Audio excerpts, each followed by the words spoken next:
Sup, I'm Ethan Bishop, integrated language arts major, and then I have minors in professional writing and editing, digital arts, and creative writing. I'm a sophomore. Inside of Malone, I'm a discipleship assistant. I run an SFO with my roommate, Gabe, and we're going over the Sermon on the Mount. If you ever want to pull up, it's on the second floor of Fox in the lounge.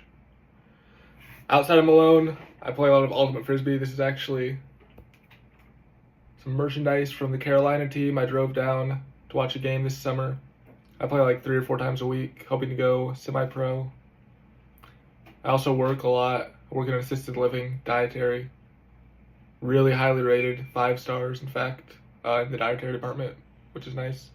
As a media consumer, I watch some TV, love Kitchen Nightmares specifically. I just love to watch Gordon Ramsay resolve family trauma simply by crapping on the food, the chefs, the service, the decor, the management, the menu, the microwaves, the freezer, the cleanliness of the store, and just bringing the family together through those things.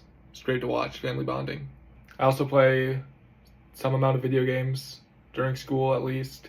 Really into Slay the Spire. My roommate and I are also watching One Piece. Great show. Can't wait for episode 819. Starts getting good. I also listen to a lot of worship music, some indie rock. Olivia Rodrigo. Love Olivia Rodrigo. Ballad of a Homeschool Girl. It's my go-to theme when I'm driving to Ultimate Frisbee. Great track. As a media producer, most of my experience has come through YouTube.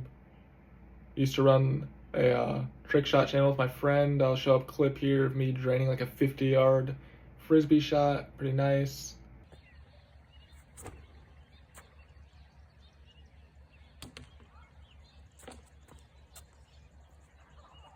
Took a long time. Almost fell to my knees after I made it, and then I was like, there's concrete down there and I'm wearing shorts. Thought better of it.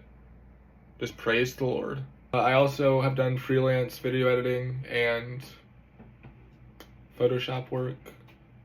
One time I had this guy reach out to me on Upworks, and he wanted me to make him a thumbnail of Shannon Sharp and Dylan Brooks in a fist fight because he's some sort of drama NBA YouTuber. Couldn't do it because there weren't enough pictures, but made a controversial thumbnail for him. Worked, I guess. He liked it. One way that I identify as a media citizen is using multiple sources of news to come to a conclusion, or just at least be informed. I used to have like 10 news apps on my phone that I would read articles on. It was too time consuming, so now I just see what I see, go around to different sources, see what matches, what doesn't, what biases they have, make my own conclusion if I care enough. Throughout this course, I hope to learn more about how mass media influences society through various texts, obviously books, TV shows, news. I think it's really interesting. Also, memes, I think, are a very important source of mass media these days, as I think it's the way a lot of people get their news, just because they're so prevalent and popular. And I think if you're on social media, at least in my case, that's how I hear about a lot of stuff, is just through memes and not through news outlets, which I think is interesting, even though it contains its own biases.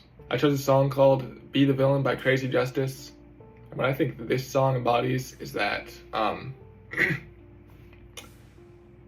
media can draw us together even if it's absolute trash. The song is bonded, my roommate and I, along with several other people, over just how atrocious it is. And it was made by a man, I don't know his real name. He goes under the name, by the alias CrazyJustice online.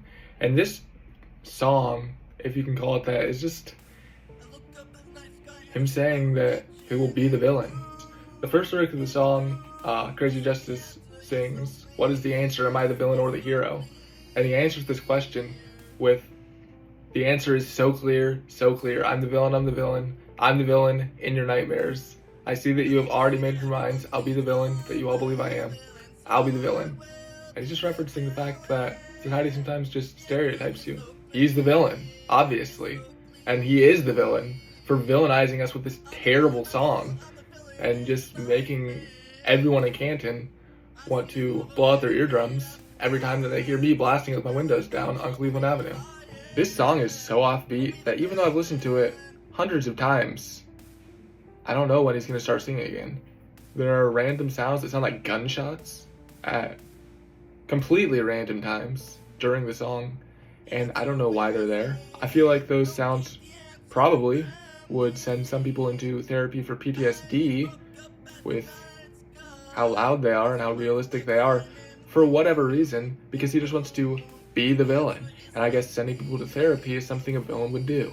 He also just repeats the same 3 stanzas over and over about 6 times throughout the course of a almost 5-minute song, I believe, which has no reason to be that long, because there's just silence for seconds at a time, even up to like 10 seconds, I believe, for no reason. And then he just breaks the silence with what I referenced earlier, gunshots, before he starts screaming off tune over this absolutely graphic instrumental that just makes you want to stop listening to music. Anyways, that's it.